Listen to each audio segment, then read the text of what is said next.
Hello, all, and welcome to the Movie Bears podcast. I'm Brad Harris, and each week I'm joined by some of my favorite husky, hairy, huggable homos to talk about films, something we're pretty passionate about on this show. We love movies. We hope you love them too. I am joined by my wonderful co-hosts, who I will introduce to you here in just moments. But before I do that, let me just give you a little bit of a preview of what's up for today's show. We're going to be reviewing Spider-Man Far From Home. So if you haven't seen the movie yet, not to worry. We're going to talk about it spoiler-free for a little while, and then we'll give you a fair warning before we open spoilers up, so you can definitely still be part of that conversation. Not to worry at all. We're also going to be sharing a little bit of movie news with you. It's been a hot minute since we've gotten to do that, so we've got some interesting stuff to talk to you about. It's going to be a full show. Episode 330 of the Movie Bears podcast is starting now. Jim Pugliafico, welcome back to the show. How are you, babe? Thanks. It's good to be here again. It seems like ages since we did the show, but it hasn't been. It's right. It's been only a week, but we had a kind of a vacation in between, mini vacation, so to Vegas, and that kind of wiped out a lot of brain cells. So I'm forgetting bits and pieces of everything before the weekend. But we did get to see a movie. We did get to see Spider-Man Far From Home, which we're going to talk about on the show. So I'm excited about that and the movie news we're going to talk about. Indeed. Well, glad you're excited to talk about the film. Maybe we'll even talk a little bit about our experience seeing the film. That was really fun. Yeah. When we get to that part of the show, for sure. That was a first. Yeah.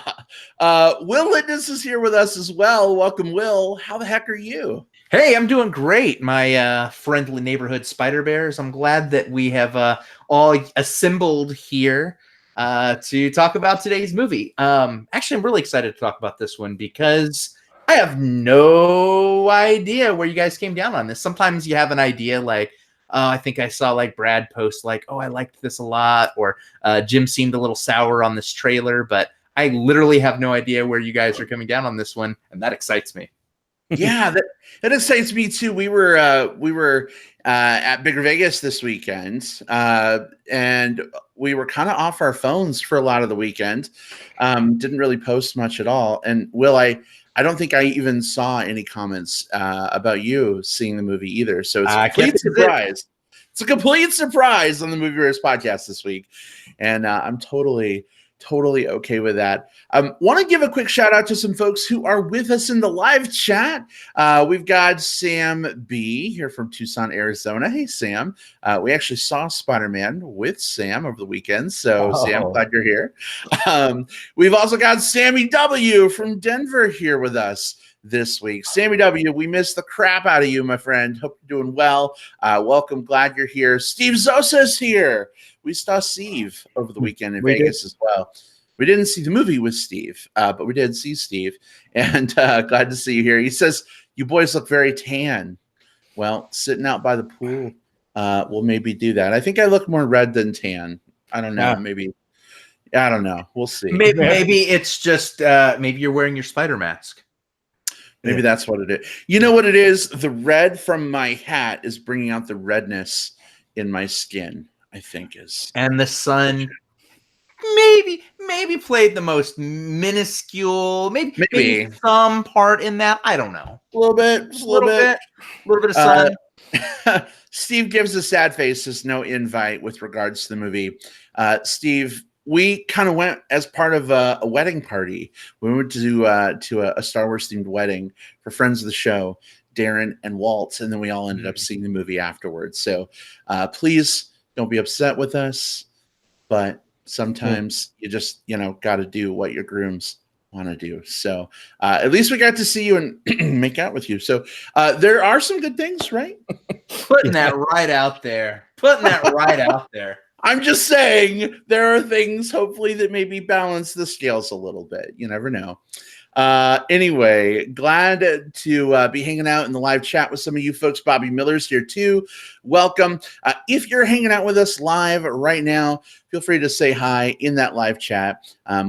If you have thoughts on Spider-Man Far From Home. Feel free to share them there. We may share them on air if they are YouTube appropriate. But guys, we got a lot to talk about tonight. First on the docket is some movie news. Are you ready?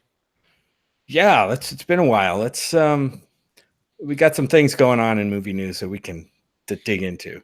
Yeah, as excited as I am for the movie news topics themselves, and I am very excited for them, I think I'm even more excited for the music drop.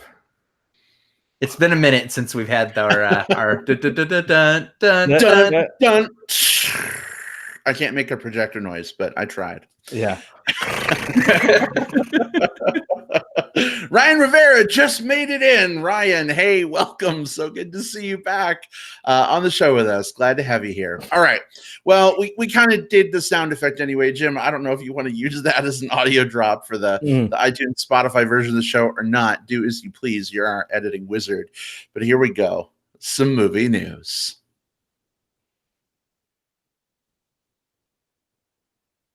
All right, so this is the part of the show, if you haven't heard our movie news segment before, where we talk about things that have kind of snatched our interest from the film industry in recent days and weeks. Jim, why don't you go ahead and kick us off? What's got you,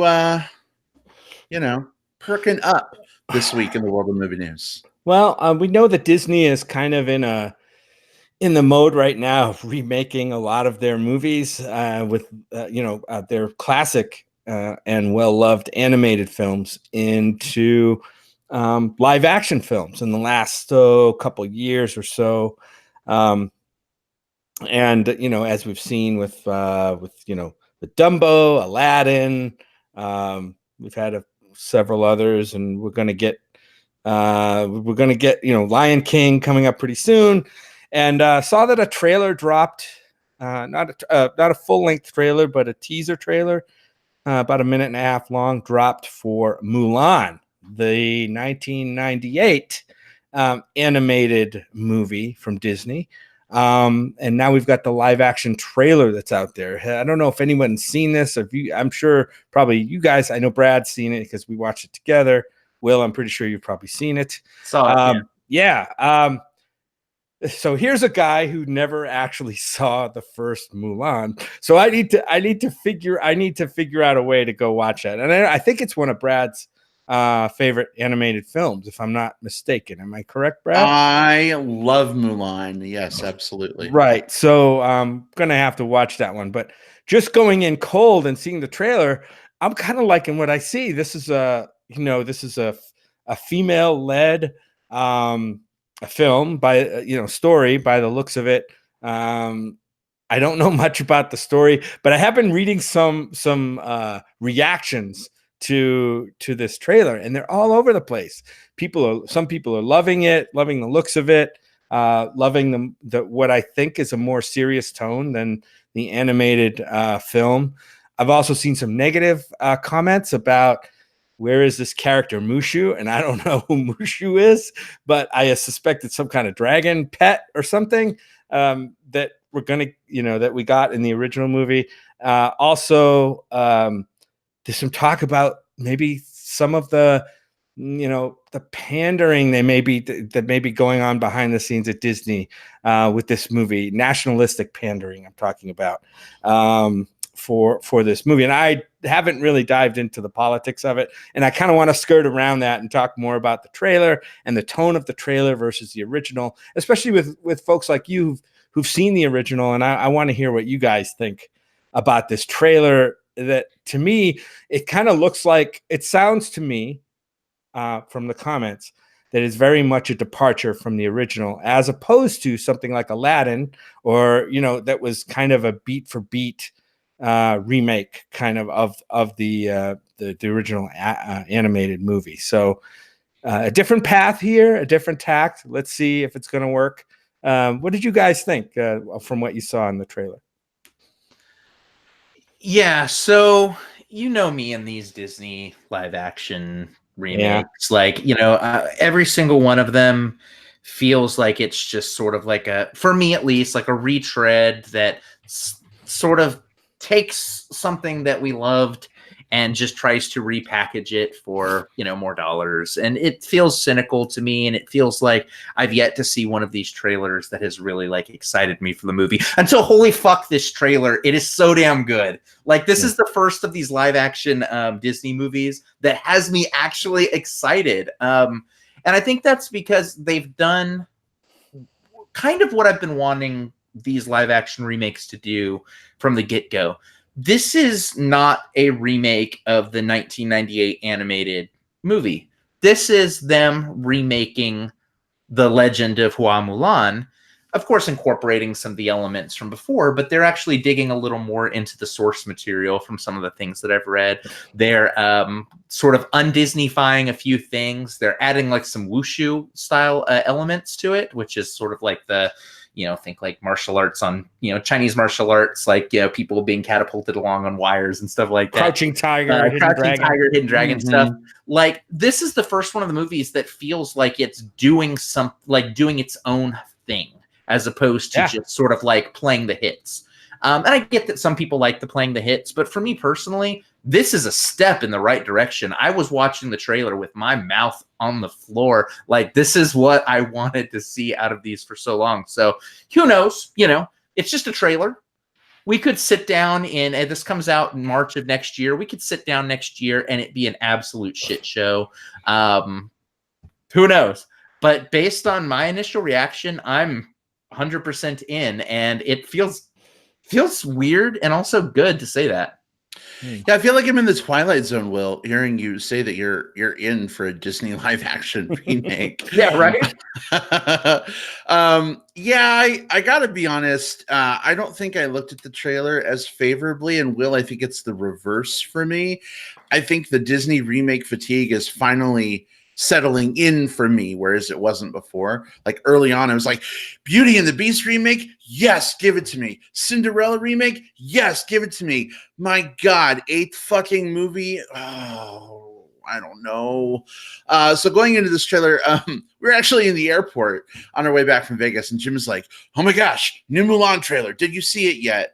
I'm like, no. He's like, well, we can watch it when we get home. And I'm like, yeah, okay. Yeah, we'll do that. But we did indeed watch it when we got home, and I liked it. I like the direction that they do seem to be going, but I'm very cautiously optimistic because I don't know if this is Disney marketing, like recognizing the issue and trying to get ahead of it, or if the movie actually is kind of going in a new direction. So I guess we'll see March of next year. But I loved the bright colors. I loved, I don't know. One thing for me that was a real standout, and this is really minor, probably this doesn't please like thousands and thousands of people or anything, but Rosalind Chow was in the trailer, and she plays Keiko O'Brien on Star Trek The Next Generation and Star Trek Deep Space Nine. Not one of my favorite characters at all, but I really like her as an actress. And she's in one of the first parts of the trailer that we see where like it's like a room of people like eating at a table telling Mulan like, oh, you have to be a good girl and do blah blah blah. Anyway, I love the visuals that I saw. The cast seems pretty interesting, at least so far, looking through the cast list. I'll be honest, coming back from an event where I wasn't on my phone much, I don't have a lot of I guess deep dive knowledge yet into the issues surrounding what's going on with this trailer. Haven't seen many complaints yet, and I'm almost a little afraid to dive into the toxic, internet waiting. Oh boy, yeah. But I really love this trailer. I hope that this is what the movie is going to be.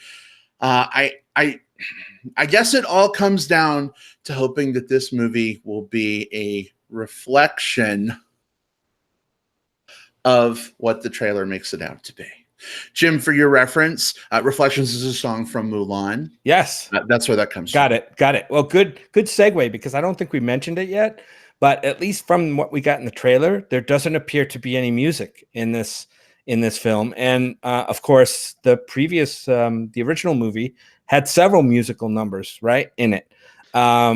So it could be that they're stripping away all those kind of musical Disney kind of frolicking elements and making this a much more serious, almost like Game of Thrones or Memoirs of a Geisha kind of serious film. The photography looked beautiful in this movie, so that's one thing I'm definitely looking forward to.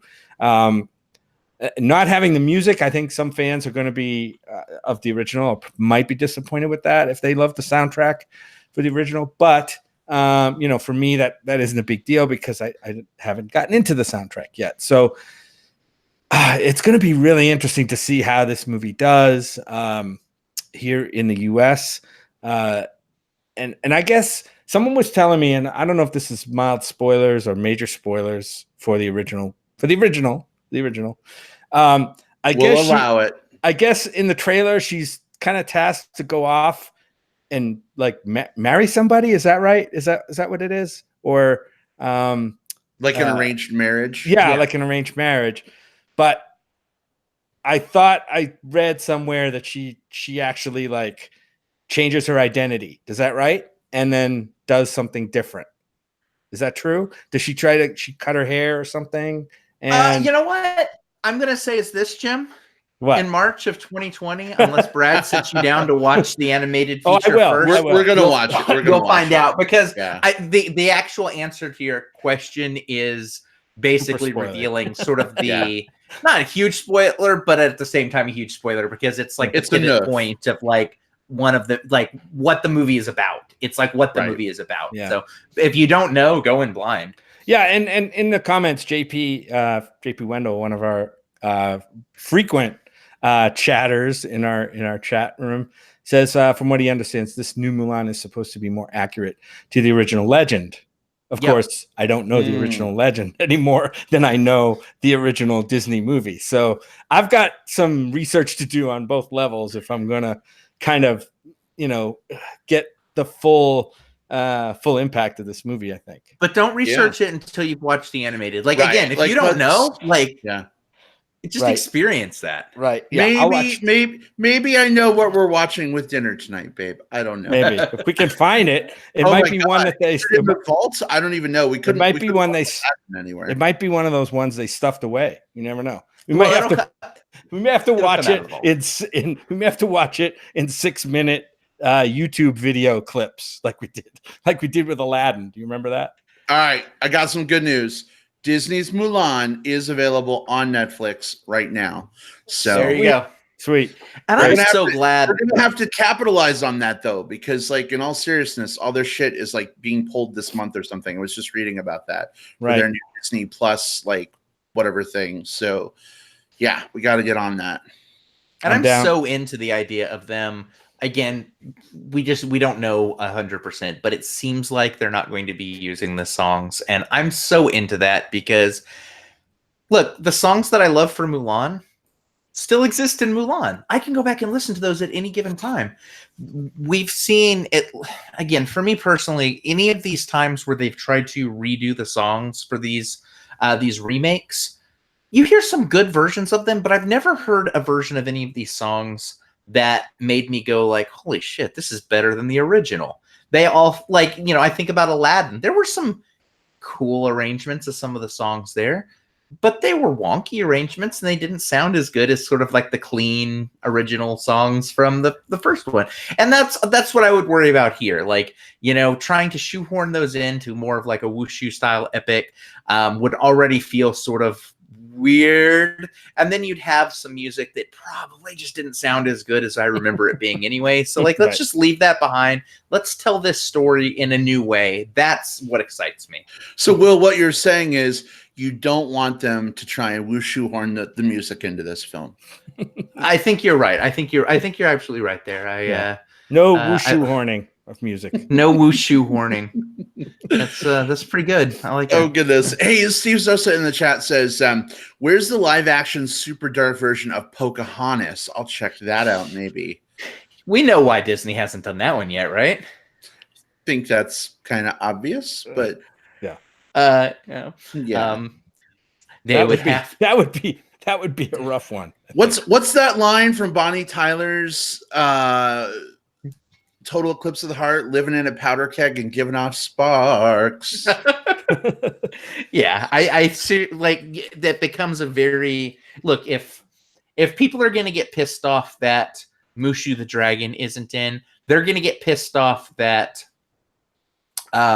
Pocahontas has been de-aged to her actual age and is no longer in a will they won't they relationship with John Smith, because that's where Disney's going to be kind of damned on that one. They're damned if they don't. You know, you either de-age her and tell the story more accurately and less problematically, or you piss off a bunch of people. So yeah. All right. Well, we'll find out how things go with the new Mulan. Can we call it Newlon? Newlon? Yeah. Newlon, our code name for it, in March of 2020. But we'll just have to see what happens with that. Will, what have you got this week? Hey, so let's keep it with Disney news, and let's dive into some controversy. How about that?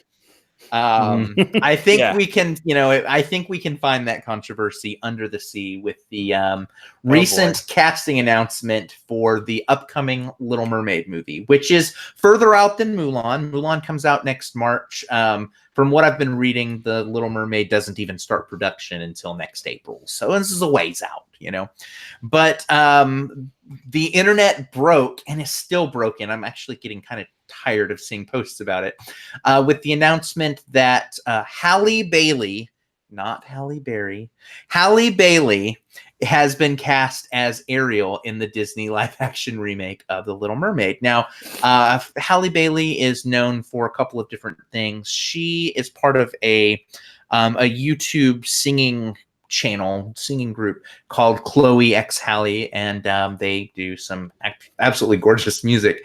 And she's also one of the main characters in Grownish, which is the kind of spin-off sitcom from Blackish. So the controversy is, wait a minute, My Little Mermaid is a white-skinned, red-haired girl, and now there's a black girl cast in there. Outrage!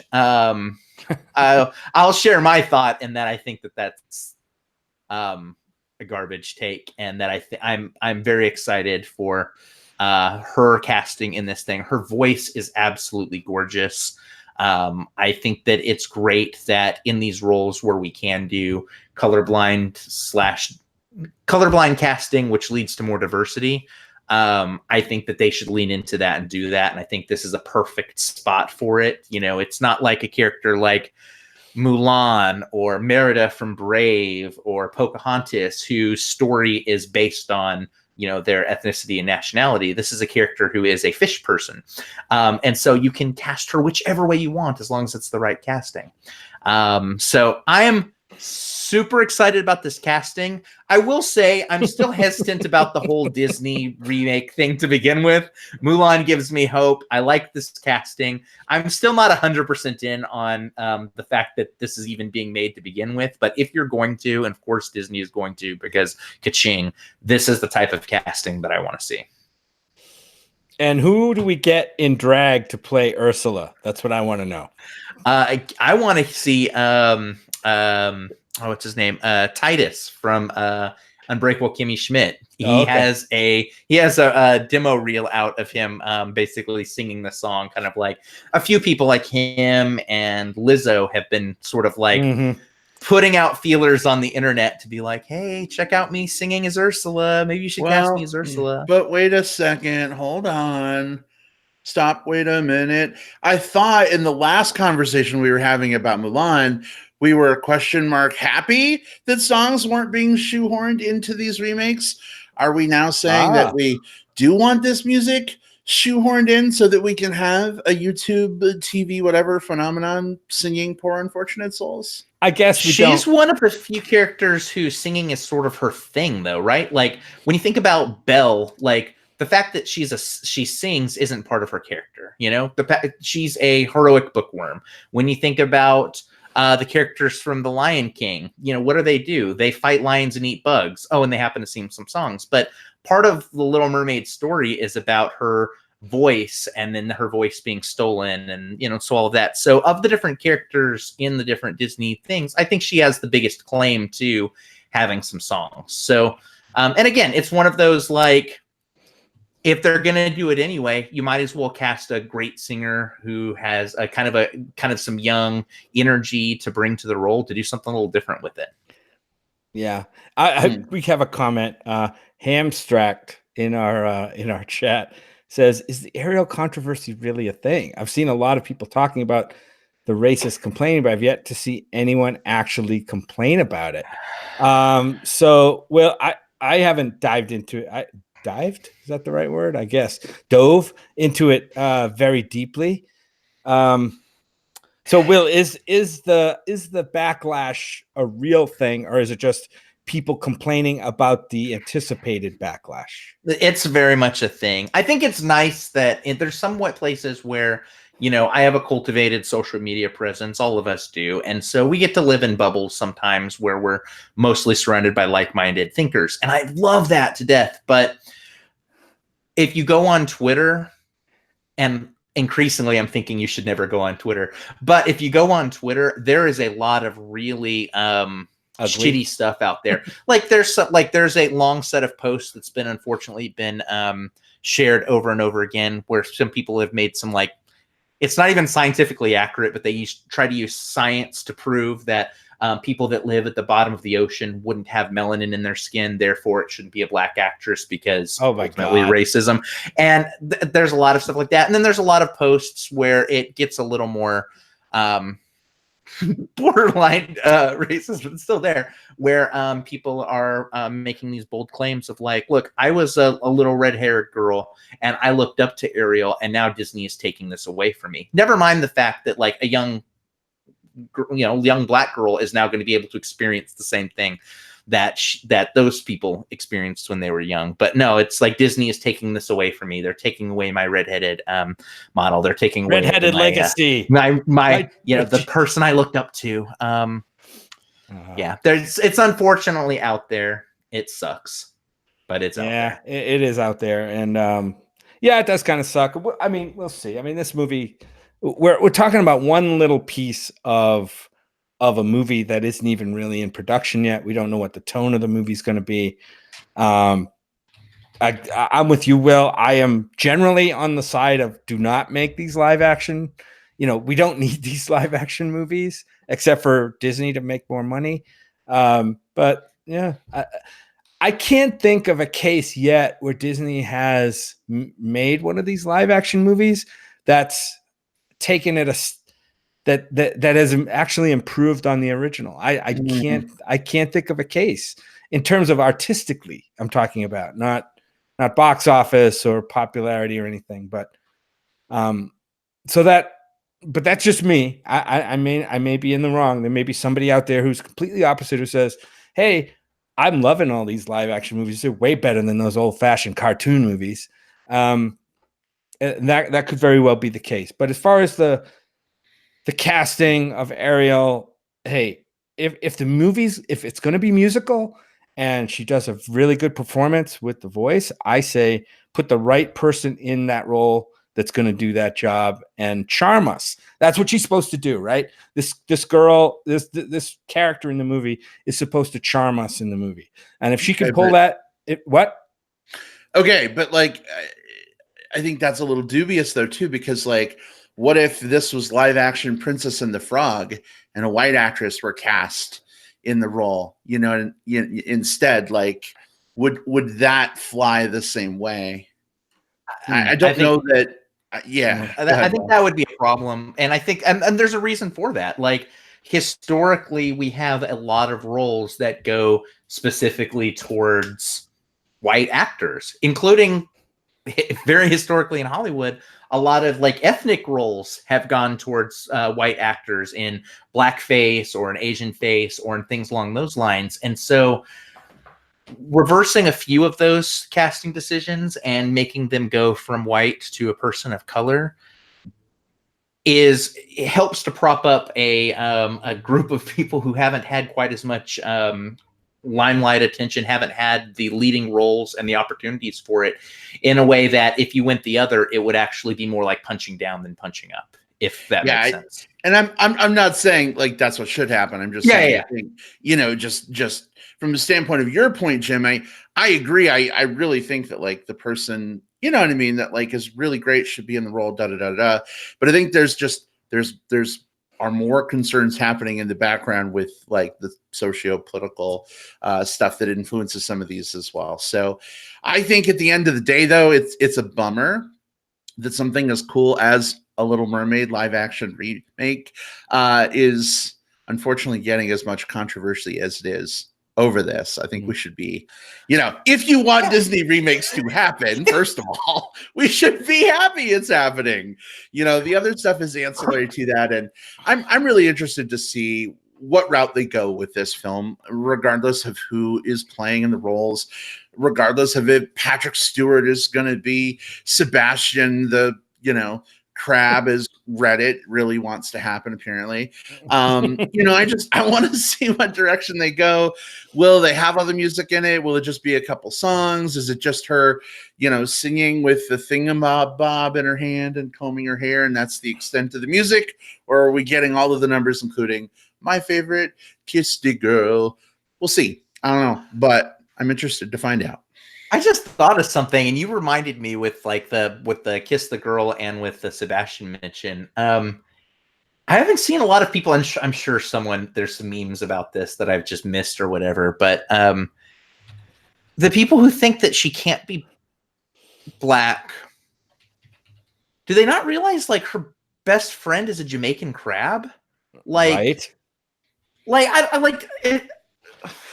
I don't know. This whole thing has like it's been very frustrating because I think that, you know, I imagine if you're this girl, you know, you're this 19-year-old actress who, yeah, you've got an ABC sitcom and that's doing well, but like, and you've been in like supporting roles in movies, your YouTube channel's going good, but this is a huge thing for her. And I bet you she knew from before they even made the announcement that she was going to have to deal with a lot of bullshit that even other actresses who aren't of color have to deal with. And that's unfortunate. Like, you know, whether or not the movie is good or bad or whether we want to see it or not, this is probably a pivotal moment in this girl's life. And it's being tarnished by this very, very, very ugly thing. And that just sucks so much. Yeah. I was just having a thought in my mind that if they really want to piss people off, they're going to have Ariel fall in love with a girl from the land, right? She's gonna see a girl like her, but except she has legs, right? And she's gonna like fall in love with this creature from above the sea, and it happens to be a girl. It doesn't have to be a boy, right? Can we please have that happen? Because I'm so tired of Disney updating their stories, but not updating their fucking stories. Right. Someone had suggested the actress Ruby Rose as Eric. You know, she's from she's been from a few different things, but you might remember her from Orange Is the New Black. The new Batwoman, and she's the new Batwoman. She's in John Wick 2.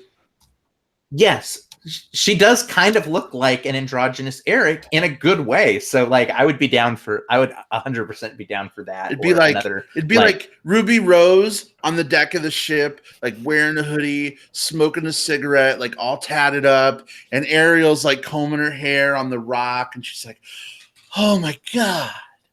That would be kind of magical, right?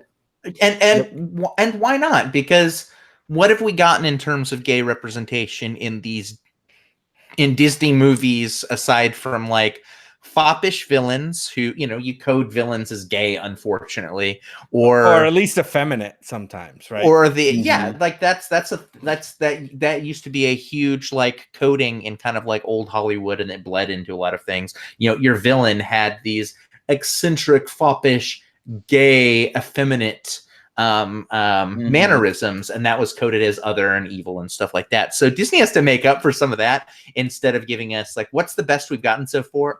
Like LeFou? Like a throwaway reference with LeFou, and that was more insulting than beneficial. Right. Yeah. So give me some queer as fuck Disney content. That's what I want. I want The Little Mermaid to be the gayest, blackest movie ever. Like, you know, if anyone doesn't like that, fuck them. I don't care. Like, I want them to lean heavily into it. And I think the internet might explode. But you know what? That might be the best thing for the discussion, right? This discussion we're having about race and sexual orientation and gender issues. We're still having these conversations, and we're probably going to have them for a long time. And that's kind of sad in a way, but we've got to have the conversations. And sometimes art can drive those conversations, even if initially it's a rough conversation to have. They're not all going to be easy. So yeah, I say let's do it. Let's have that Ariel fall in love with a girl without fins, Yeah, I mean, it's time, I think. Yeah. But I doubt that's going to happen. So yeah, probably not. Oh goodness. Well, anyway, we've had a lot of discussion around Disney and live action remakes. The Lion King is coming out here very shortly, and I'm sure we'll be reviewing that on the show. Man, a whole lot of Disney discussion. My last question before we move on to talking about Spider-Man Far From Home. What do you guys think about them pushing out 2 or 3 of these films in a year? I mean, my thoughts on them pushing out one of them a year, but let's get them all done and out of the way so they can move on to some. Yeah, that's what I say. It's like taking your medicine. You take it all at once, rip the Band-Aid off, and let's get on to making some I don't know, some new original stories and art. Remember those commercials that you used to see all the time, or at least I remember seeing them all the time when I was like a kid, just like The Little Mermaid is coming out of the Disney Vault. You can buy it on VHS and DVD only for a limited time, and then it's going back in the vault. I don't know if you guys remember those commercials. It was their way of kind of like drumming up influence. It almost feels like these remakes are their new version of like taking something out of the Disney Vault. Like this is their version of that now. Well, I will say Disney apparently has Aladdin in the vault because we couldn't find it to stream or buy anywhere unless we wanted to buy the $119 Diamond Edition or whatever that Best Buy has. What does it have? Like, I would only buy the $119 Diamond Edition of Aladdin if it came with $100 of the actual diamond, right? Like, that's what it would take for me. Yeah. So anyway, Jim, how about for you? Too many remakes coming out in one year too quickly, or just enough? I'm a little saturated with remakes. This is why I like to see movies that are original and like push the art in a different direction and give me something unexpected. And we're going to get into this a little bit probably in the Spider-Man movie. Maybe. Yeah, one way or the other. Well, speaking of the Spider-Man movie, that is the big ticket item on episode 330 of the Movie Bears podcast. And guys, I know we got a whole lot to talk about with that film. Are we ready to maybe thwip our way into our movie discussion? Let's swing in. Yes. All right. That was a very definitive yes from Jim. For those who are unfamiliar with the format of our show, when we get to our main feature discussion, we always talk about the film spoiler-free for 10 or 15 minutes or so. We give our impressions of the movie, whether we think it's worth seeing in theaters, waiting for rental, maybe skipping it. As always, take our reviews with a grain of salt because you got to make up your own opinion. But if you like listening to what we think, and we hope you do, we hope that's why you're here, please feel free, hang out with us, stay with us. Don't worry about being spoiled on Spider-Man Far From Home. We're going to give you plenty of warning before we go into spoiler territory. We will protect your virginal innocence to the best of our ability. So all of that said, here we go. Our discussion of Spider-Man Far From Home.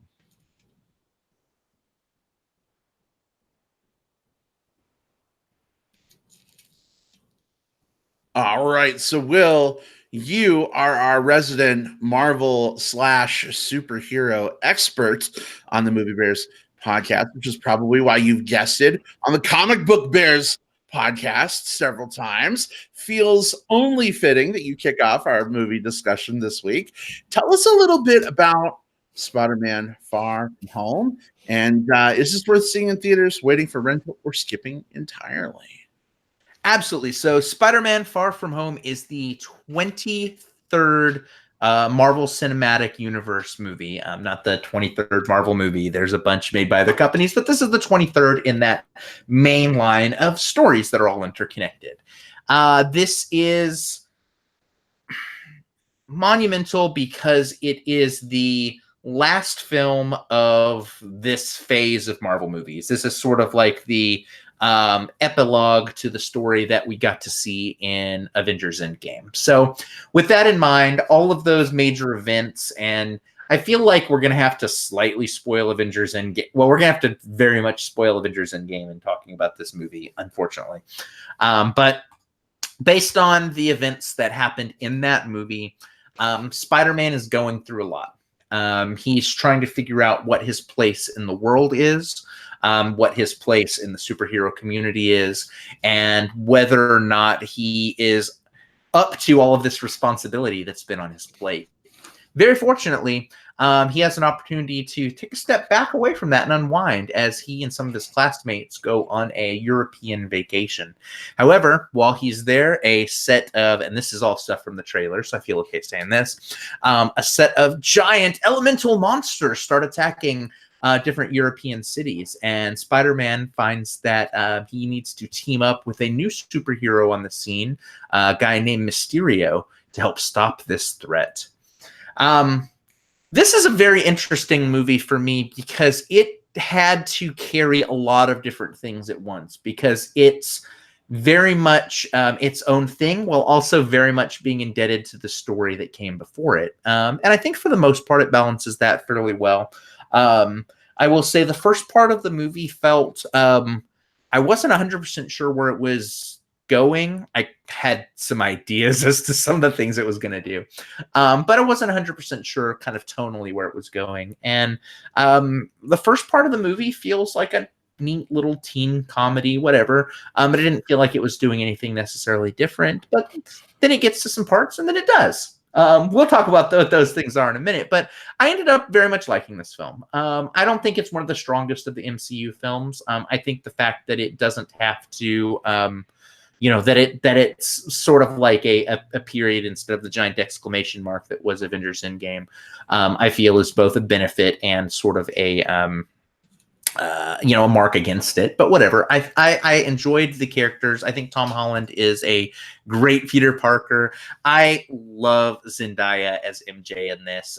She probably doesn't get enough screen time, but what she does get, I love. And I think Jake Gyllenhaal is perfect here. I think the Mysterio character is, for reasons that we'll talk about in a moment, one of my favorite additions to the Marvel Cinematic Universe in sort of recent years. I think they did right by this character in a lot of different ways. So I had fun with it. Good action, good story, fun characters. Worked for me. But now I'm really interested to see if it worked for you. All right. So we got a like from Will. For me, maybe a little less positive on this movie than you were, Will. I like to call this movie fun, but fine. I mean, I had a good time with it. It has some really good visuals, some great web slinging action. But as Marvel movies go, and as Spider-Man movies in general go, I felt like this was pretty middling. Part of the issue for me is I like Tom Holland as Spider-Man a lot. And this is in the trailer. I really dig this setup of dealing with the fallout of a major death from Avengers Endgame. Peter Parker is trying to step up and figure out his new place and things. And I actually kind of wanted to see the movie, I don't know, lean more into some of that stuff. I like Jake Gyllenhaal a lot as Mysterio. I think the effects and how they did a lot of the Mysterio stuff was really great. But beyond that, I'm all about an ensemble cast, but I really don't like his friends very much. Will, I know you really like the Mary Jane character. I don't know. She doesn't really resonate with me very much. And that's saying something, because maybe it's because typically I don't like the Mary Janes in general in Spider-Man movies. I think, this series of films is trying to do something different with Mary Jane than we've traditionally seen before. And I think it's good to kind of go that direction. But I don't know. I don't really feel the chemistry between those two characters. So like the will they, won't they, like love story thing, just, I don't know. It doesn't really click with me that much. Every time they're on screen and we're seeing the non-Spider-Man stuff, I'm just kind of like, fuck, can we like get back to Spider-Man stuff, please? Like, do we really have to have this? Also, too, like some of the realities of how they've dealt with like the missing 5 years or whatever. Again, a holdover from Avengers Endgame. If you haven't seen that yet, I'm not sure why you're listening to a podcast about Spider-Man, which follows up on those events, but it may happen. I don't know. I think there's some problems there, and we can talk about them. But it was fun. I enjoyed seeing it. Kind of an interesting experience for us. We sat down to see this movie, and before the trailers even started, the whole earth started shaking. We were in an earthquake. We could feel it in Las Vegas. Of course, the earthquake was in California. Jim, I think you had gone to the bathroom, or you were getting popcorn salt or something. I don't even remember what you're doing. Both.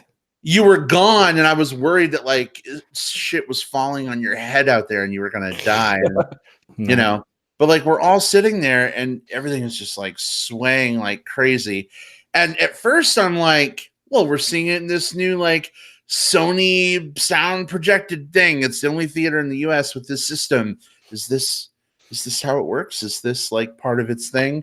But then we realized it was an earthquake. So since the movie hadn't started yet, I'm not going to say that the movie made the earth move, but something else surely did. Yeah, the movie didn't make the earth move, but you're right, Brad. There's two. Before I get into my opinion of the film, I want to talk a little bit about our experience. And yes, the earthquake was part of it. I had left you guys in the theater before the trailer started to go pee before before the movie, which I usually do, and then went to the concession stand. As soon as I got to the concession stand, trying to get what I wanted, stuff started rocking. And I actually thought I was having like a dizzy spell or a stroke or something. That's what it felt like until I kind of looked around and other people were saying, yep, that's the earthquake again. It was really freaky. And it is an unsettling experience. Luckily, these weren't, at least in Vegas, they weren't severe enough to cause any significant damage or power outages or injuries. So that's good. It's just an interesting experience. The other interesting experience was we did, as Brad mentioned, we saw it in what I'm told by the people at the Galaxy Cinema we saw it at, the only Sony digital cinema setup in the country. And this is a fantastic sound and projection presentation system. I counted the number of speakers in the auditorium, and it was over 35. And those are the ones I could see, right? There's tons behind the screen, as you can imagine, that I can't see. And I'll tell you, the sound in this theater was fantastic. It made the movie come alive, especially in some of the parts. Will, you already mentioned the elemental creatures that are used in this movie. During those scenes, the sound was fantastic and made the movie come more alive for me.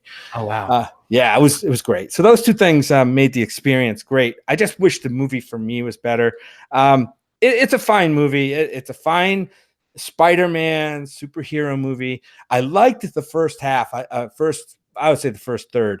And what they did was with kind of like following up on what happened from Endgame and the 5 years that had passed when from when Thanos did his thing to when people all of a sudden came back, and they kind of showed a little bit of that, like in a little montage. I wish they had leaned more into. I wish they had given us more of that. I almost wish the movie was focused a little bit more on that. And then about 2/3 of the way through the movie, we meet. We have these elemental creatures. We have this character. Help me out. The Mysterio character. Mysterio. What was his name, though? It was Quentin Beck.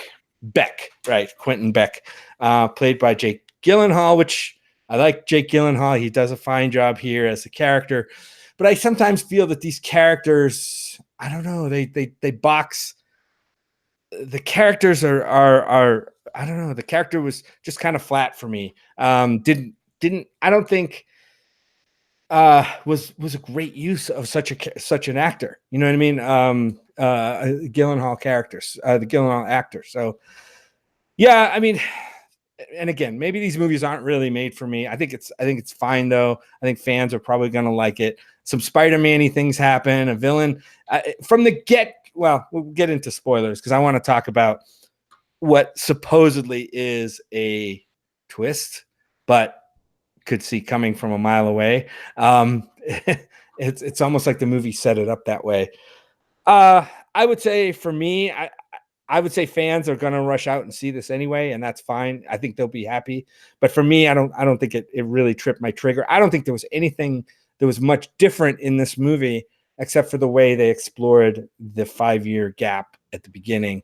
Beyond that, after that, it turned into a standard, Spider-Man versus villain movie. So take that for what it is from a guy who, maybe doesn't have the appreciation for that as much as some people do. I think it was well put together. I think the performances were fine. I do like Tom Holland as Spider-Man. I think he's a good character, both in the suit and outside the suit. Yeah, so that's kind of where I sit on the movie. I thought I was going to be in for something really special, and then it devolved for me into the kind of samey same. All right. Well, I think there's a whole lot for us to unpack. I know that word has become a cliche, but I feel like that's an apt metaphor at this point. Hey, let's set the suitcases on the bed and unpack this thing. I mean, why not? So, all right, let's do this. We're going to go ahead and open up spoilers. If you've not yet seen Spider-Man Far From Home, you may want to go ahead and use this time where I'm awkwardly rambling at a slower than normal speaking rate to step away. If you want to come on back at the end for some quick plugs, please feel free. Will lovingly let you know in the live chat when our spoiler discussion begins and ends, as he normally does. So if you want to put us on mute and keep an eye on the chat, he'll let you know when you can come on back in. If you were listening through the magic of digital tape delay via iTunes or Spotify, just use the time index in the show notes that Jim lovingly also crafts for you, and skip ahead as needed. All that said, here we go. Spoilers for Spider-Man Far From Home are officially fair game. Where do we want to start? We start with the twist, right? I think that's the big thing we've been talking around.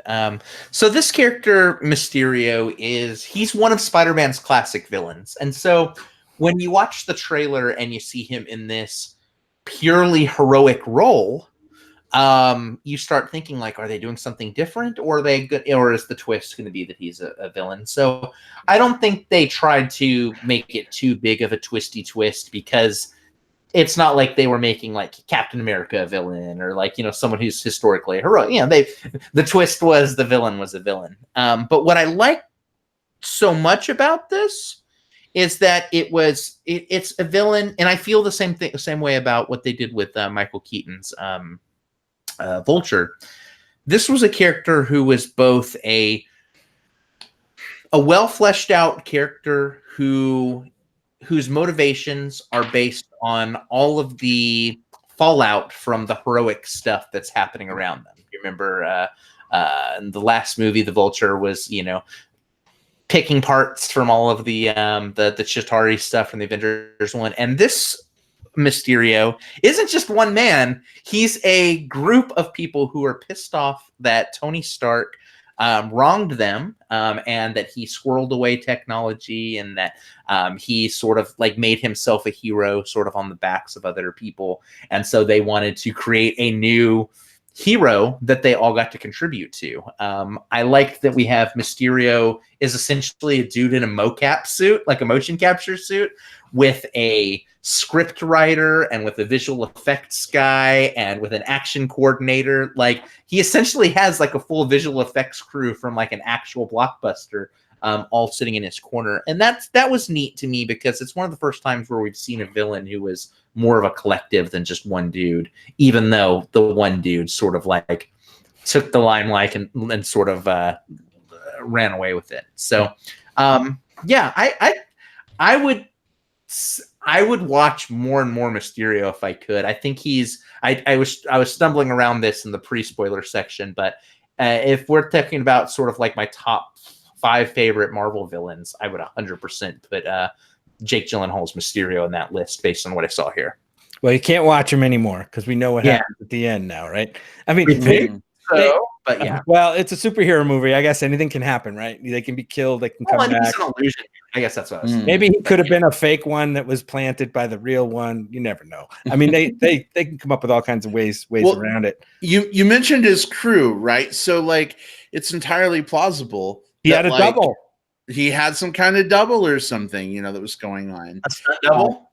Sam B in the chat. So speaking of all those people in his crew, did anyone else cringe when they were moving around the room and explaining all their plot and how they pulled it off? And that was the scene where Gyllenhaal's like, and Mary, you were awesome because you sewed my cape. And John, you were awesome because you rocked that smoke machine. What did you think about that like exposition slash padding on the back scene? I liked it because not only was it exposition, sure, but he was doing in that moment what Tony Stark never did for them, at least in their mind. Like every single one of their backstories was Tony Stark basically saying like, yeah, I've created this thing and oh yeah, I've renamed it Barf, and oh yeah, I'm now doing this thing. Sort of like Tony Stark took a lot of credit for things is what these guys were. So in that moment, Jake Gyllenhaal was like, or Mysterio was like, hey, we just pulled this thing off. And you know what? I'm going to thank you. And I'm going to thank you. And I'm going to thank you. And so that's why I like that scene. He was in that moment sort of giving an FU to his version of, or the way he saw Tony Stark. Yeah. So his real motivation was what? What was Mysterio's real motivation for doing what he did? And what was, number one, what was his motivation? Like, what was the origin of his motivation? And secondly, what was he trying to accomplish doing the things he did? Do we know those? Because I'm not sure I picked up on that. So his motivation comes from the fact that he was the scientist that created the kind of the virtual thing that was in, was it Civil War? Like a kind of a throwaway joke in Civil War. But you find out that he was the dude that created that. Tony Stark took credit for it and then renamed it Barf and sort of like took this guy's like pride and joy and sort of like stomped it into the ground.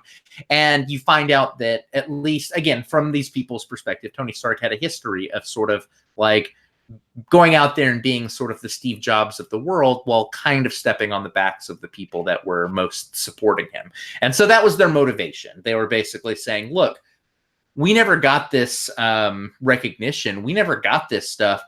Now there's a vacuum of heroes. We know Tony Stark is dead. We know Captain America is, air quotes, dead. That's what they think in this world, because he retired.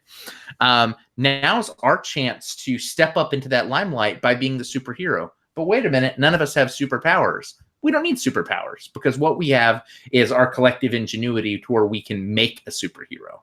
Well, but wait, were they wanting to be superheroes or were they wanting to make lots of fucking money by fooling everybody? Because I think those are two very different things. Both. I think in their minds, like they're not necessarily wanting to. I think their version of what a superhero is the person that's in the limelight, getting the praise, getting the recognition, the person that's leading all of the kind of the conversations. And maybe there's a slight altruistic element in there of like, hey, we get to be the ones that sort of shape public opinion. But there's a selfish thing there too. Yeah. Because they want to be superheroes doesn't mean that they necessarily have the right grasp on what it means to be a superhero. But that is what they wanted. I mean, they were willing to literally kill people who got in their way. So I don't know that that's wanting to be a superhero so much as it is like wanting to take advantage of the situation. I think what they want, they just wanted the notoriety that they felt was stolen from them. And so, and it was a twisted sense of entitlement to that notoriety that caused them to have no empathy for the cities they destroyed. I mean, they fucking destroyed Venice, and they just destroyed all these other cities with these technological tricks, I guess. That I don't know how they got like a bunch of drones to fucking destroy bridges and shit in Venice. But now that I think of it, that was pretty awesome if they did that.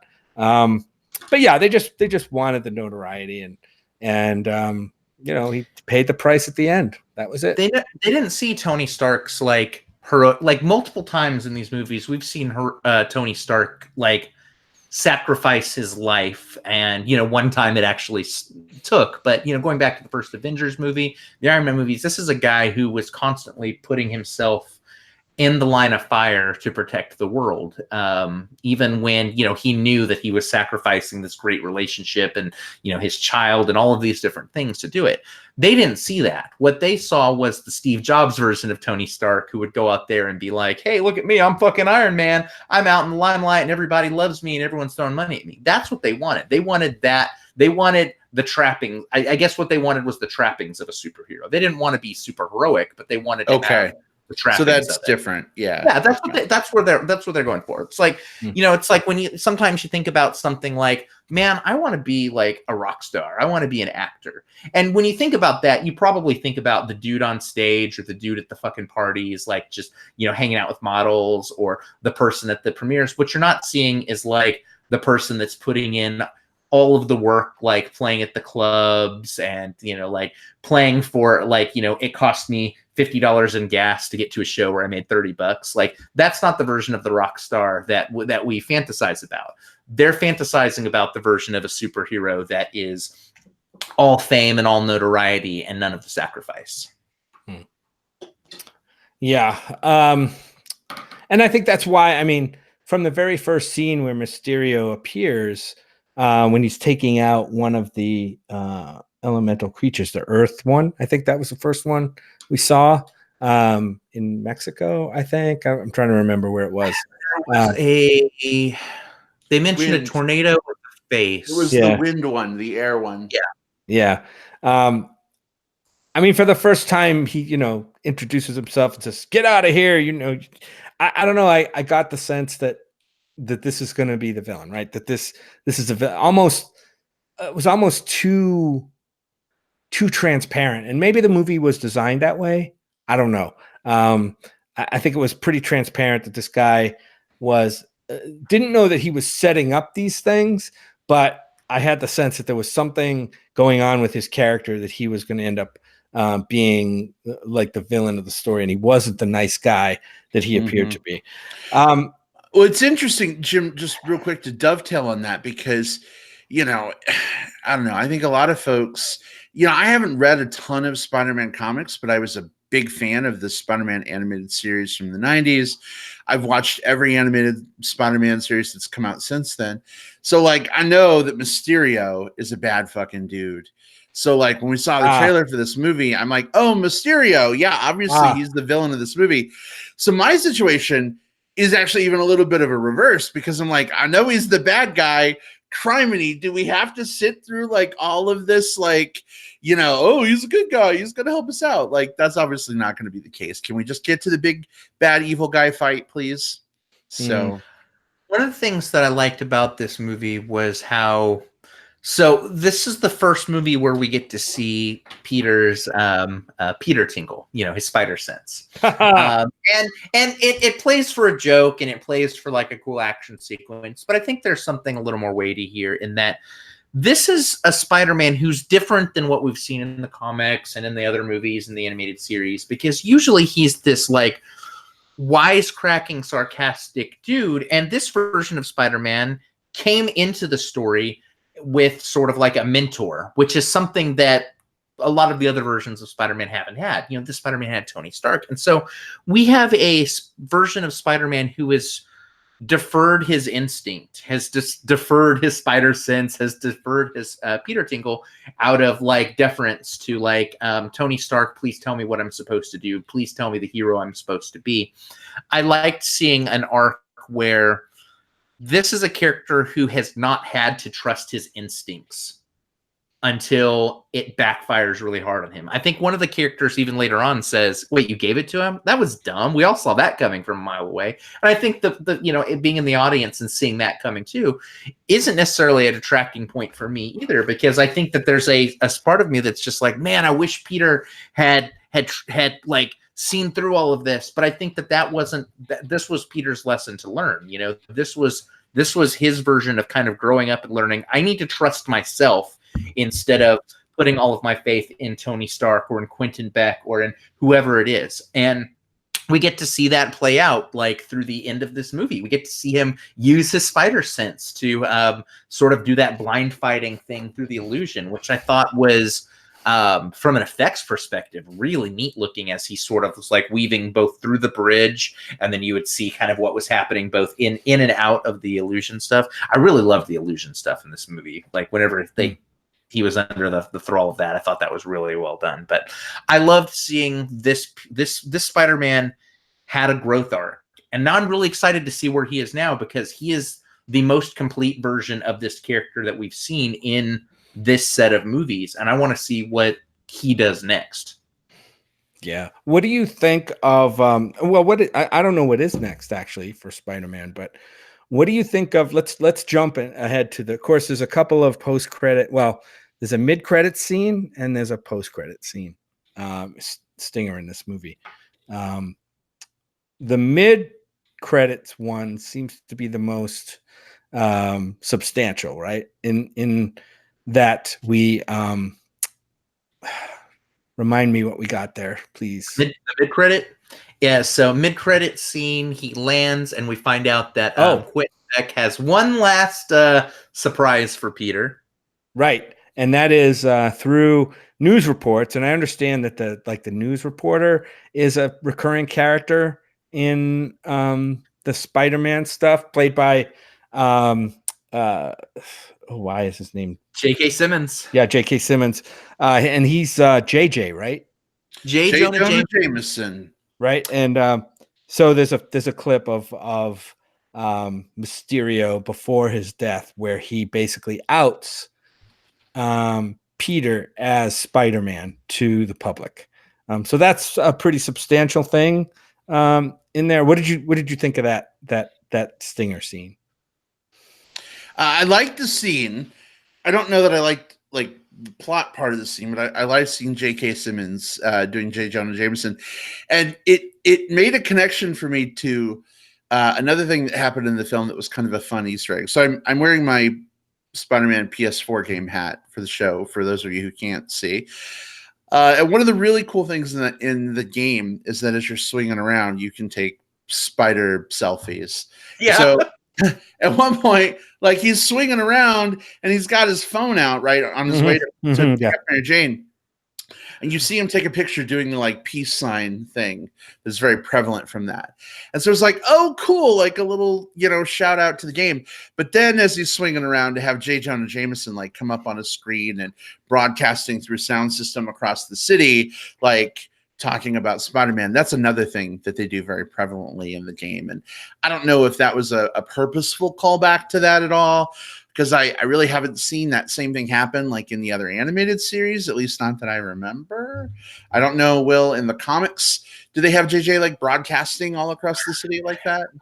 I'll be honest, I've fallen a little out of like the more recent Spider-Man stuff because I don't know, Peter got a little dull for me in the comics after Doc Ock was Spider-Man for a bit, and that was like he was my Spider-Man of choice for a good while. And so after that, I've been a little out of it. But you're right. No, the stuff on the screen is very reminiscent of the stuff from the game.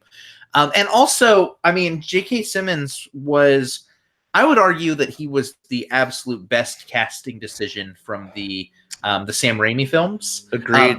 There were some good people in those films, but him as J. Jonah Jameson is like, I mean, that's like Patrick Stewart as Charles Xavier, like perfect level of casting. And I've thought about like, man, like if they ever did bring J. Jonah Jameson back, who would they do? And I've kind of groused about it in my head because I couldn't think of anyone who was as good as J.K. Simmons. So when he pops up there on the screen, my face lit up. Like that is perfect that they brought him back for this. And I think he's now the first person to, and maybe I'm wrong on this, but he's the first person to play a character, at least a Marvel character, in two different universes.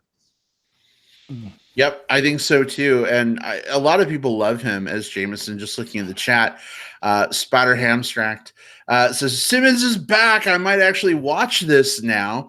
And Sam B says I love him as Jameson so much. So, Will, you and I are not the only ones who love him in this role. Jim, I mean, I know you're a big J.K. I guess fan. I am a big J.K. Simmons fan. I just don't. I don't. From this movie and just this post credits or mid credits scene, I don't understand what you guys necessarily are talking about. But so, do you remember the 3 Tobey Maguire movies? You know, the ones with Tobey Maguire cursing. So he played the same character in those 3 movies. So okay. you know, like the guy, you know, like give me pictures of that Spider-Man. You know, like that blowhard dude that from the newspaper that. Gotcha. He was like the editor, the chief editor of the Daily Bugle. He was like the Perry White of the Daily Planet. I get it. I gotcha. Yeah, I do like J.K. Simmons, and who knows? Maybe we'll see him with a bigger role in the next movie. I think that was like a lot of times you see these movies doing like little reveals for characters, just like, oh, whose hand is that? Oh my God, that's Thanos, you know, or whatever it happens to be. What we got was an upending of like kind of like Peter Parker status quo, which I'm good with. I want to see what Spider-Man does now that the cat's out of the bag on his identity. But our character reveal was J. Jonah Jameson is now part of the universe, and I think that's huge. Right. That's as, you know, at least within the Spider-Man mythos, that's probably as big a character reveal as you can get without just like teasing another random villain. Yeah, I think in terms of like what's next, right? I think if we get another Spider-Man movie where Peter's still in high school, that's going to be like same bullshit. I'm okay with another one with him being in high school and, you know, oh, they were blipped out and whatever. Okay. But I think, you know, them bringing in J. Jonah Jameson, maybe that's a sign that the next movie is going to start aligning us with the, you know, Peter working for the Daily Bugle. You know, is he going to take pictures of Spider-Man? I hope they cleverly avoid a crazy retread. I don't want this to be like, you know, a dark screen with white pearls slowly falling in slow motion Batman bullshit. But, you know, we'll kind of have to see what they do with that. I would be interested to see that. My question, though, is, okay, so we're dealing with the aftermath of the blip, right? It's been 5 years. They all blipped back, apparently. Ryan had a fun question in the chat earlier. What about the people who blipped out while they were riding airplanes and then blipped back in without the airplane being in the same spot? Ryan, I don't know if they all fell to their deaths and died. I sure hope not. Impromptu skydiving is what that was. Okay, but I tell you what, you know, we saw the world looking like it was in ruins at the end of Avengers Endgame. And this movie supposedly takes place pretty quickly after that. But like, New York looks just fucking fine.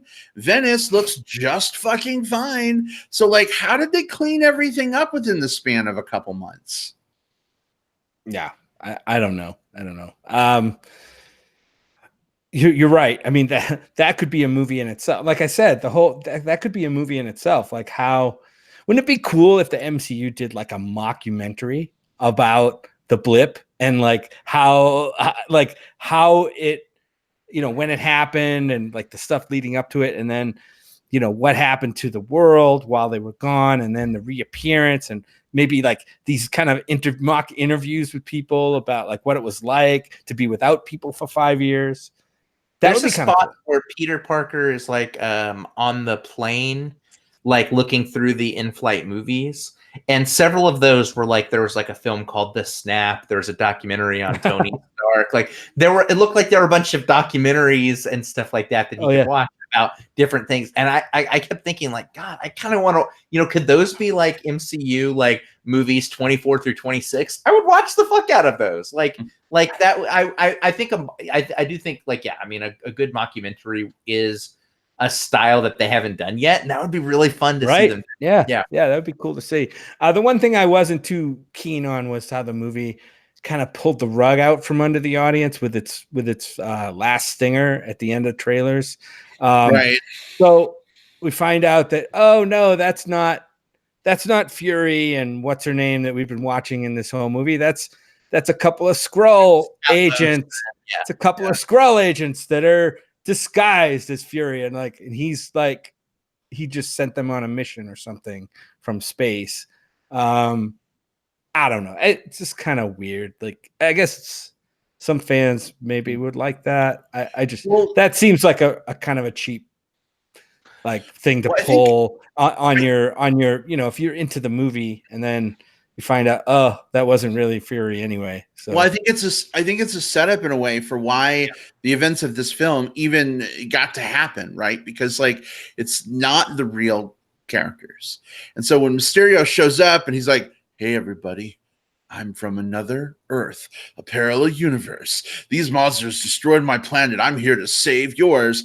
The real Fury would be like, "Motherfucker, what? Let's scan you. Let's figure out, do you have a different like quantum signature than people from our Earth do?" Fury is a smart fucking guy. And the whole time Mysterio's pulling the wool over their eyes, I'm like, wait a second, why isn't Fury like vetting this guy? Like, did we just not see this happen off screen? But when we found out that it really wasn't them, I'm like, oh, no fucking wonder this happened. It wasn't really them. And James in the chat even says he didn't like the gullibility of Nick Fury. And I think that's why. I think that's where that comes from. And I think what's interesting about it is like we have no idea what Phase 4 of the MCU is really going to be. We know some of the movies that have been announced. We've got the Black Widow prequel. We've got a Doctor Strange movie. We've got Black Panther 2. Black Panther 2. They're working on a few different things, but what we don't know is how those things are going to connect. We don't know what the story arc. We just know what some of the titles are going to be, but I think what this does is this sets something up for us. This lets us know that, look, what Nick Fury was doing with S.H.I.E.L.D. is actually broader at this point. Because at this point, now we've got this, we've got these Skrull agents who are all over the place, who Nick Fury is apparently in command of, or at least to some degree. It gives us a cosmic anchor, which kind of helps with like whatever's happening next with Guardians of the Galaxy, and it puts some things in a very, very different light. Will in chat says it sets up Sword. Ryan nice, says Will. Yeah, and Ryan, yeah, yep. So I think that what this does is this is the first thing that we've gotten as a glimpse of what the arc of the next phase is. We know that Spider-Man's arc is going to be his identity, but that doesn't really bleed over into the other people. What happens with those are all kind of the self-contained parts of it. But Nick Fury and his army of Skrulls and all of them just being, shapeshifters everywhere, that's significant. And I'm kind of excited about that because it's sort of like a glimpse behind the curtain. Like what's coming next? Well, we've gotten the glimpse.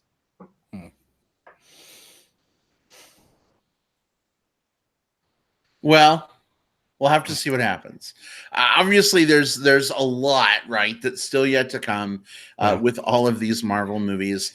We know that Captain Marvel's played a big role, in the fate of the Skrull people.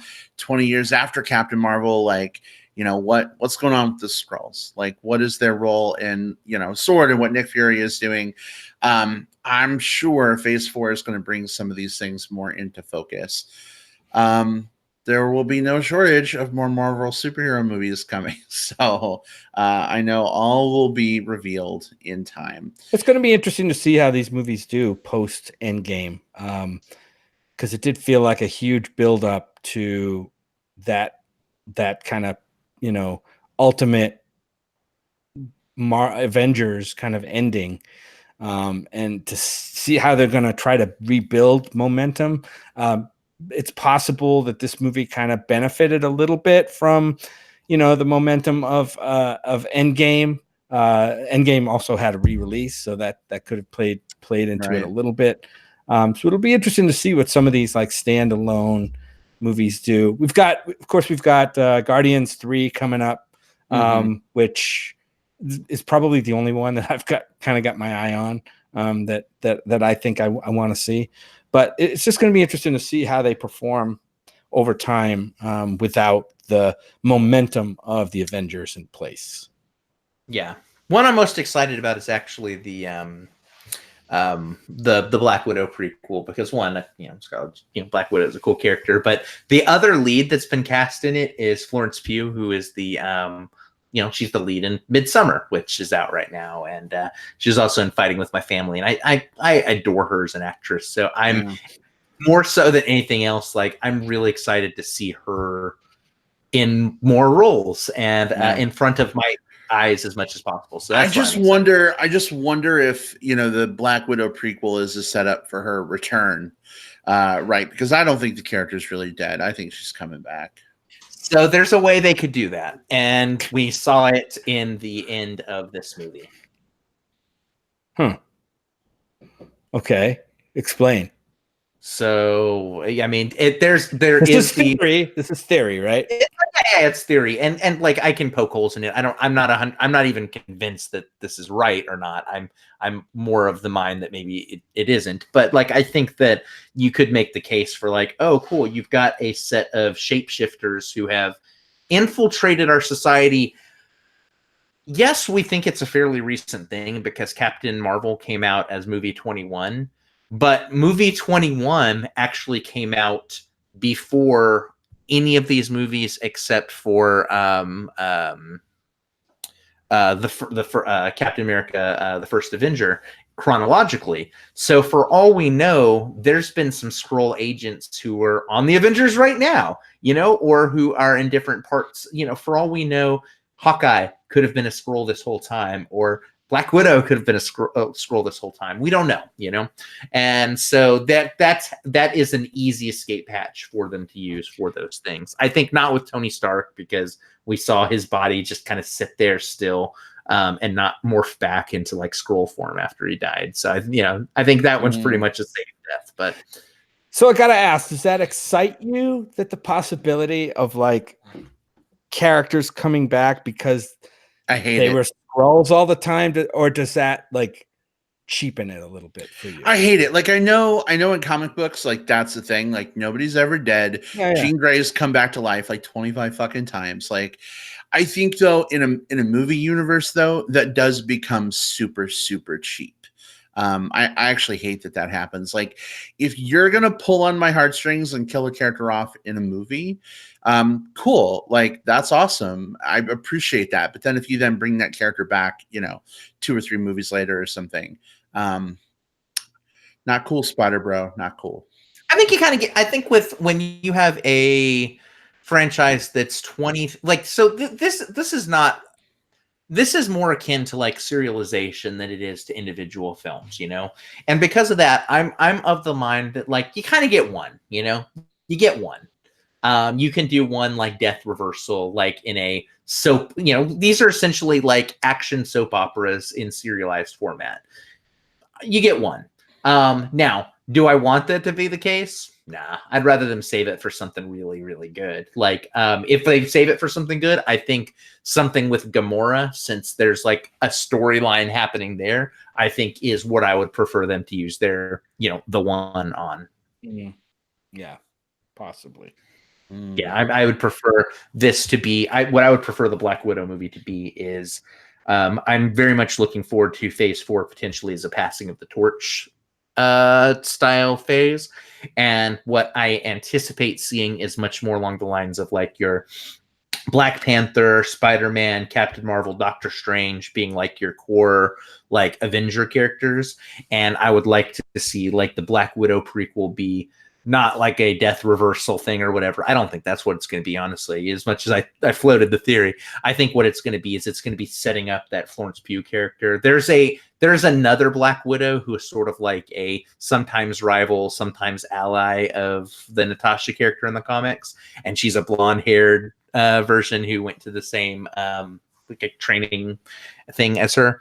I'm hoping they set her up to then like be a kind of like the passing of the torch character in the next phase. That's what I'm hoping this movie does. I can see it now. Here we go. Script for the Black Widow prequel. Fade in. Black Widow lies on the crumbling floor, dead, blood trickling from her mouth as she's just fallen and died, supposedly. And her memories begin to flash back through her mind. We see glimpses of all that came before.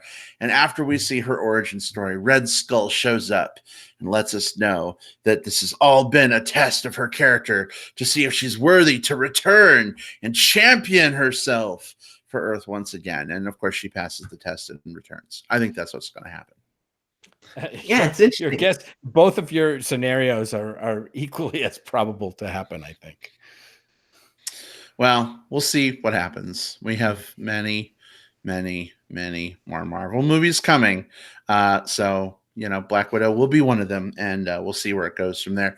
Guys, I know we have some plugs before we wrap up for the show this week. So let's go ahead and move on to some plugs.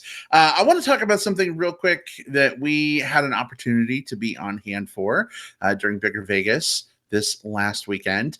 We got a chance to attend the Bear City announcement that happened there. Doug Langway, director and writer of the Bear City films, has been on the show before, along with some of the cast members.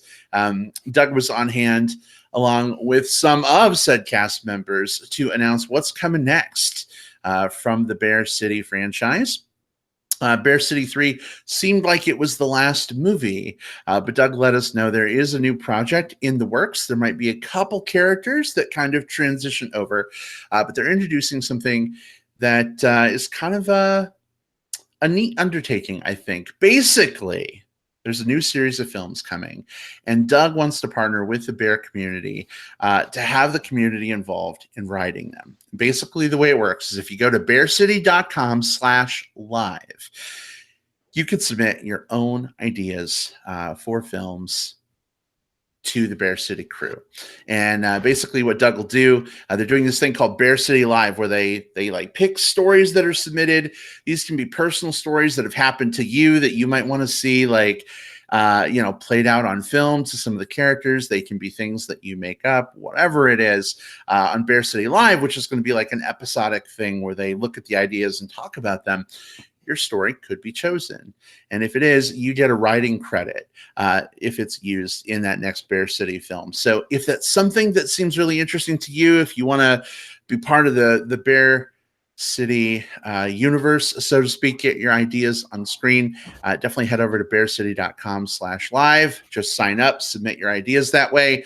Don't tweet them directly to Doug. Nope. Don't walk up to Doug at a film festival or a Bear event and be like, yo, here's my idea for your next movie, Doug. You got to submit it through the official channel, bearcity.com/live.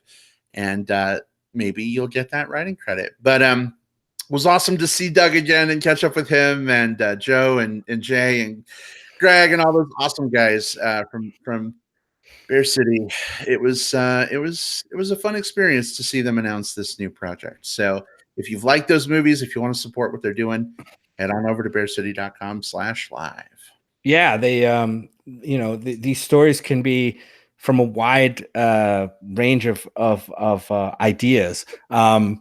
You could kind of, maybe it's a continuation you had in your mind from some of the characters that they've already developed and have already we've seen in the 3 Bear City movies. Maybe it's a continuation of some of those characters. Maybe, like Brad said, it's something in your personal life.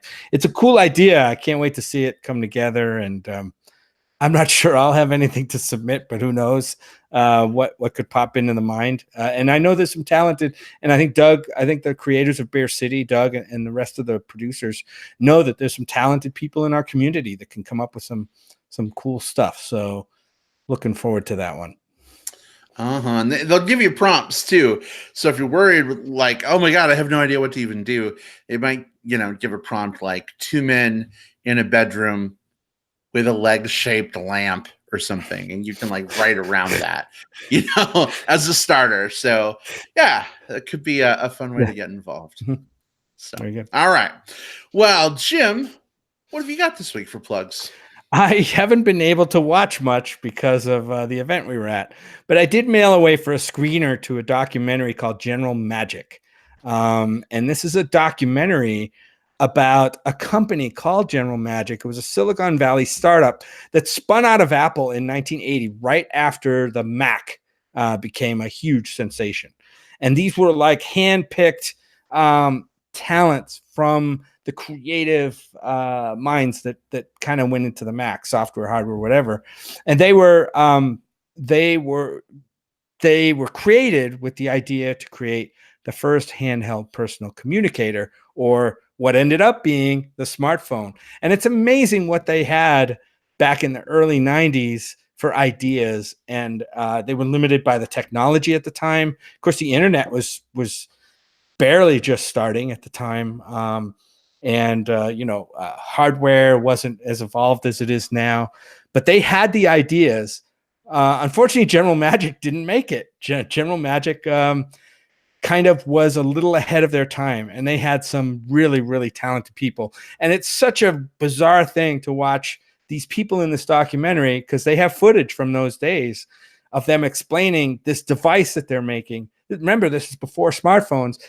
Talking about this device that you're going to be able to check your mail on, and you're going to be able to, access the internet and your contacts, and all your notes are going to be on this device that fits in your pocket. It's astounding what these people created, and just the intellectual power behind some of these companies. It's called General Magic. Look for it to start coming out, and it's right now, I think it's just getting a release this weekend, probably just in New York and LA, and then you'll see it probably spin out. Might end up on VOD, but put it on your list as a documentary. If you're into the tech thing at all, and how the smartphone came about, General Magic is the name of it. All right. Awesome. Well, I'm a big tech geek myself, and when you showed me the trailer for that one, Jim, that looked pretty interesting. So when I have an opportunity to see it, I definitely want to do so. Glad it's something that you enjoyed. Will, how about you? What's your plug this week?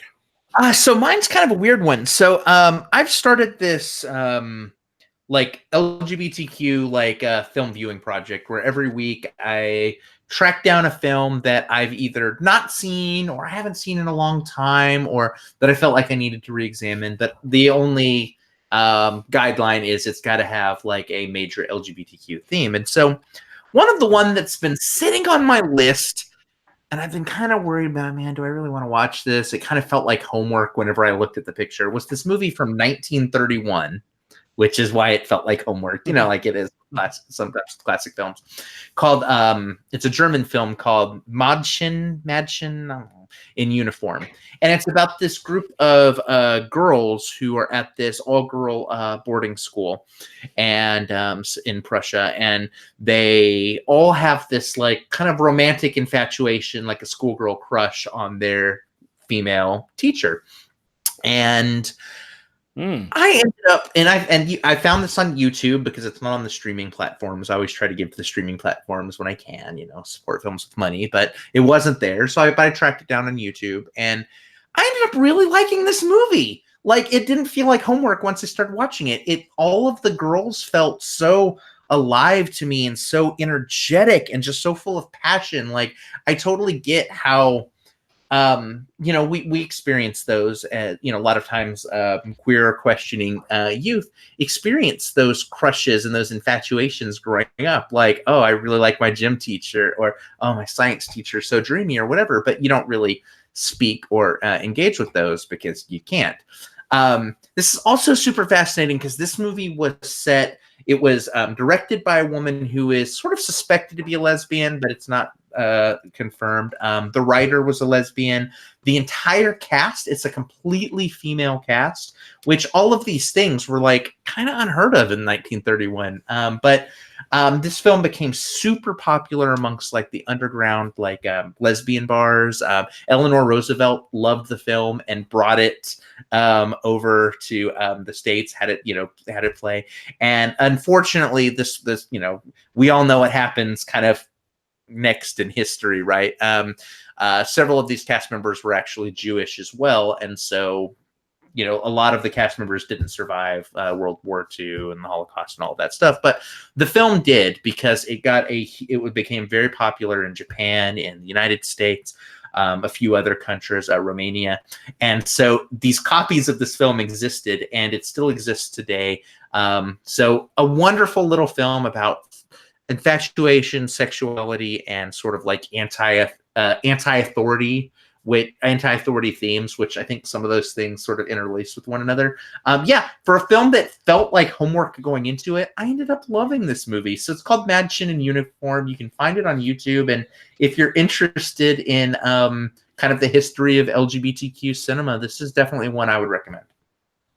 It sounds interesting, Will. All right, awesome.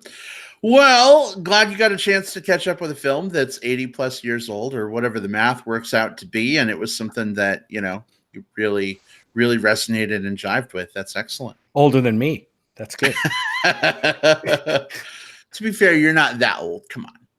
All right. Well, for next week, I think we're tentatively doing Stuber and Midsummer. That's our goal. If we're able to see both movies between now and then, Midsummer is definitely getting a lot of great buzz, and Stuber apparently is pretty fucking funny. So if you can only see one of those movies this weekend, you'll have to choose which one it is. But we're going to try and discuss both next week. So that's our plan. But listen, if you want to talk movies with us between now and next week, real quick, Jim, where can folks find you online? Connect with me on Twitter. I know that somebody earlier said Twitter is no longer relevant, except for me, I guess. Find me on Twitter at JJP Out West. That's all one word, JJP Out West. Or find me on Facebook on my name, Jim Pugliafico. All right, awesome. I don't know about Twitter being irrelevant since Tumblr went the way of no porn. Seems like most people have gone to Twitter for that. Maybe it's just not relevant for non-porn. I think that's what they meant. No. And I would say, like, I that was me. And not that it's not relevant. It's still super relevant. It's also just like a cesspool. Unfortunately, full. Like, as many good things are there, there's also as many bad things, and so it is definitely a minefield. But I'm there. Even though I say you shouldn't check it out, I'm there. I'm at whatever cove. I don't post as much as I should. I post much more on Facebook. Just look for William Lindis. And I also post about films on letterboxd.com, which includes that film LGBTQ film watching project that I've been doing. You can follow along and play along at home there if you'd like. So check me out on any of those platforms. Very good. And you can find me on Facebook. Just search for Brad Harris. I'm the one who likely already has friends in common with you.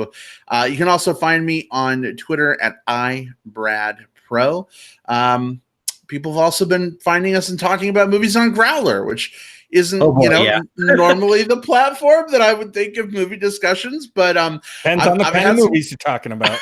I've had some good movie talks, even just about Spider-Man on Growler. So just look for Brad in Tucson, and let's chat about film. I'd love that, and maybe other things too, but predominantly film. Or is it? I don't know. Anyway, guys, this has been great. So good to be back in the saddle again with you. 2 big movies for next week. We're going to try and see them both this weekend. Folks who've been hanging out in the live chat with us, it's been great to have you here for episode 330 of the Movie Bears podcast. And I think, aside from some love for our listeners who are catching up with us in a few days relative to now, when they're listening on iTunes or Spotify, we love you too. I think we're out, right? Anything left? We're out. We've exhausted our loads this week. Let's see. Movie news, review, plugs, where you can find us. Yeah. I think that's a show. I think that's a show, guys. I'm proud of us, guys. We accomplished what we set out to do. Us. We did a thing. We did a thing for the 330th time. Oh, goodness. All right. We love and adore you all. We'll see you next time. Goodbye. Bye. Bye-bye.